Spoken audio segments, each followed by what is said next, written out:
fear is being used as a tool to manipulate you. So the anatomy of fear. If you understand this, you could change your entire experience of life, and you would be looking at life as an incredible opportunity, and that you would be looking at this in a positive light, because you would know that this is the thing that will force us to either evolve and change or die by our fear and our anxiety. Fear destroys the vibrance of the body.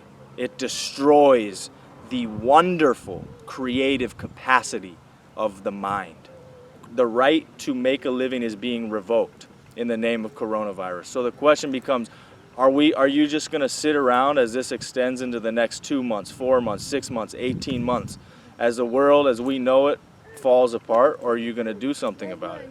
Are you going to speak up and say, no, I refuse to be told that I'm going to stay in my house indefinitely? It would be a different story if there were accurate information being put out about this thing, but the reality is there's not.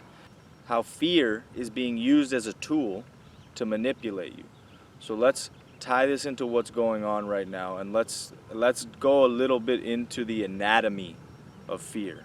This isn't something that gets talked about very often these days, but it's something that needs to be talked about more by us if we want to have any sort of future.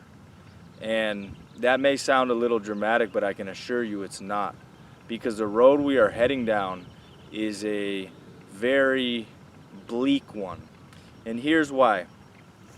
Fear is used as a tool to manipulate you. And I'm going to give the example of the media. I would say that's perhaps the biggest example that we can bring to the forefront. And here's how. So basically, okay, stay inside. You're forced to be on house arrest. Wear a mask. You're forced to cover your face. And oh, the quarantine is extended another 2 weeks. It's extended another 1 month. Oh, actually, it's extended another 1.5 months. So we have to be very clear about the fact that we're not being given any sort of coherent information about when this thing is going to end. Every time we think it's going to end 2 weeks from now, then another 2 weeks gets added on, and another 2 weeks. And the reason that fear is such a convenient tool is because when the mind is taken over by fear, it can't function properly. And that is what we're seeing going on all around us. We are seeing neighbors turn on neighbors. We're seeing citizens turn on citizens. We're seeing people looking at their fellow men as enemies because, oh, this person's not wearing a mask. Oh, this person's too close to me. So in the name, okay, that's great. Fear of the virus, that's great. But why isn't the conversation being directed towards taking care of your immune system? If the immune system is strong, then you don't have to worry about the virus. Yet the conversation is not being had about that. Let's go a little deeper into the anatomy of fear. The anatomy of fear means we're going to break down how fear works on the mind. Now, when you think about it, what happens to the mind when it is inundated and flooded with fear? Like I said before, it can't function properly. Now, let's look at the two different types of fear. One is the type of fear that you're crossing the street and a car's coming and you get out of the way. That's the type of fear that keeps you alive. The other type of fear is not so good for you because it actually does the opposite. It doesn't just not keep you alive, it can contribute to your demise.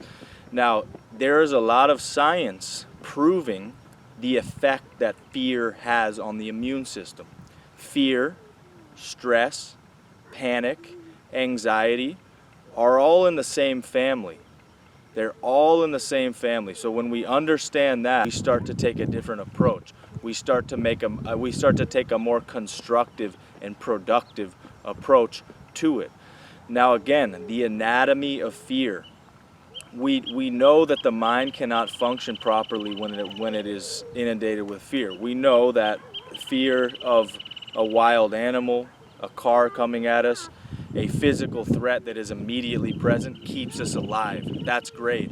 That ties to the fight or flight instinct. Those are primal things that we have developed over the years that keep us alive. But the other kind of fear is the kind that usurps control of your thoughts, that takes over your thoughts over an extended period of time, and it affects your ability to function properly in the world. It affects your ability to make clear decisions.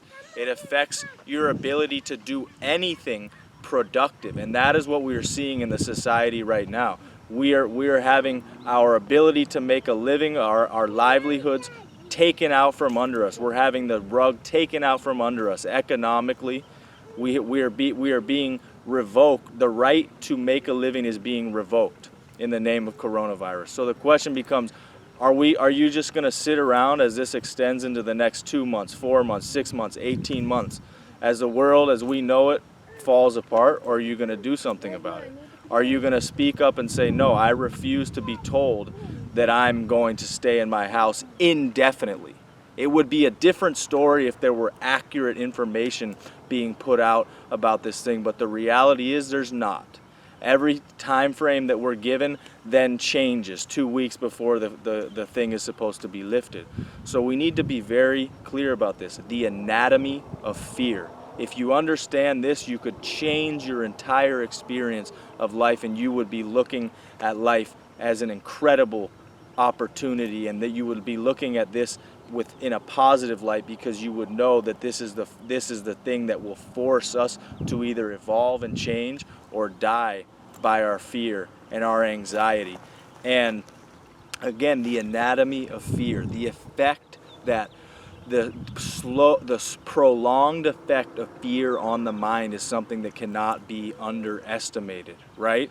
One, the fear that keeps us alive, but then the fear that kills us. And the fear that kills us is the one that we are being dominated by right now. It's the type of fear that puts many people in the boat of, well, I'm healthy now, I hope I stay healthy, but then as the fear sets in, what happens? The immune system is lowered, and the immune system is lowered. And again, this is scientific fact. Don't take my word for it. Go search, do a little bit of research about the effect that stress has on the immune system, the effect that fear has on the immune system. It changes the chemicals that the brain releases that affect how the organs work, how the glands work, the regulation of hormones, the regulation of weight, of metabolism, of sleep cycles.